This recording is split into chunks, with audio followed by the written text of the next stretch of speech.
Nous, on est installé en ovin laitier depuis 7 ans, donc au Vigin, à peu près une demi-heure au sud de Limoges. On transforme tout, on vend tout en circuit court, à part une partie des agneaux qui part à l'engraissement en coopérative à Ticarève. On est à la CUMA du Vigin et ça nous apporte effectivement du matériel, de l'entraide et de la connaissance avec les anciens. J'ai quasiment tout en CUMA. Alors la CUMA, c'est une CUMA assez large parce que par exemple sur les bennes, on est très nombreux et sur d'autres matériels, on va être assez peu. On a un groupe foin avec les voisins, mais on passe par la CUMA du Vigin pour le matériel. Moi, j'ai tout en CUMA. On fait pas mal de yaourts et les yaourts, ça se vend sur pas mal de points de vente pour pouvoir en faire beaucoup. Et on a la chance à Limoges d'avoir pas mal de points de magasins de producteurs sous différentes formes, coopératives ou magasins de producteurs, c'est des producteurs qui sont propriétaires.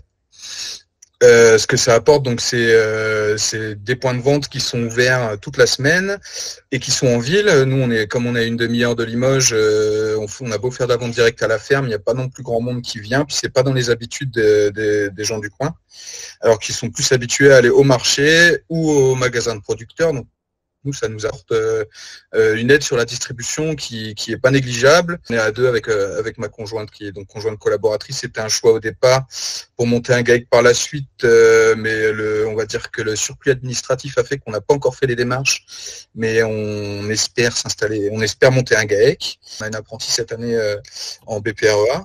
Et après, sur les différentes façons de procéder des magasins de producteurs, il y a différentes façons de faire parce qu'il y a la petite ferme qui a 30 ans, où il y a très peu d'employés au niveau administratif et où c'est les producteurs qui gèrent tout. Et saveur fermière, où au contraire, on a un directeur, une assistante de direction, et où dans ce cas, tout est géré par le magasin, et ça permet que ça nous prenne beaucoup moins de temps, mais qu'il y ait une marge qui est plus grosse. Donc après, ça, c'est des choix qui sont faits, et comme je disais, nous aussi, on a la chance à Limoges, c'est qu'il y a un public pour ces magasins-là, parce que je pense pas que ce soit partout qu'il y ait autant de magasins de producteurs pour si peu de monde. Donc après, la viabilité d'un magasin de producteurs aussi, c'est la communication pour être connu des gens, et c'est qu'il y ait des gens qui soient prêts aussi à aller faire leurs courses dans ce genre de magasin. Nous, on vend tout en magasin de producteurs quasiment. Bon, on vend un peu au Biocoop et un peu en vente directe, comme je disais, mais sinon, on va dire 80% de notre production fromagère et yaourtière part dans ces magasins-là. Donc nous, c'est indispensable. Après, ça nous apporte le contrôle. Parce que on n'a pas des bureaucrates qui sont à 400 km, moi je le vois avec Ticarève pour les agneaux, qui gèrent notre dossier, où c'est la bureaucratie avec tout ce que ça apporte. Ça apporte de l'humain dans le positif comme dans le négatif. Ça apporte aussi des prises de bec comme on peut l'avoir avec le voisin, sauf que là on est dans la coopérative de distribution et que donc ça a des conséquences parfois pas désastreuses, mais des sacrées conséquences parce que l'humain est devant et donc c'est moins structuré de manière bureaucrate, donc ça a plus de conséquences. On a le deuxième magasin saveur fermière qui s'est agrandi, donc il y a eu gros investissements. Alors au niveau de la prise de décision, c'est pareil, hein, les plus gros ont une voix plus forte que les plus petits au niveau des chiffres d'affaires, mais au moins on a une voix qui se fait entendre et surtout on vit avec.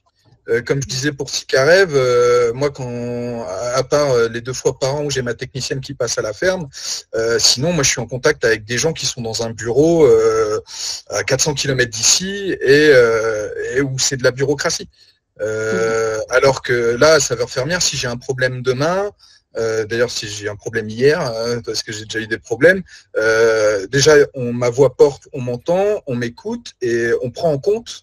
Et donc que ce soit pour des coups de main ou parce que là, exemple typique, j'ai eu des staffs sur des fromages dans un magasin lambda, ils ont besoin de vendre des fromages parce que c'est comme ça que tourne le magasin, donc ils vont aller chercher leur fromage chez quelqu'un d'autre et moi je me retrouve sans moyen de vendre mes fromages après une fois que j'ai résolu le problème.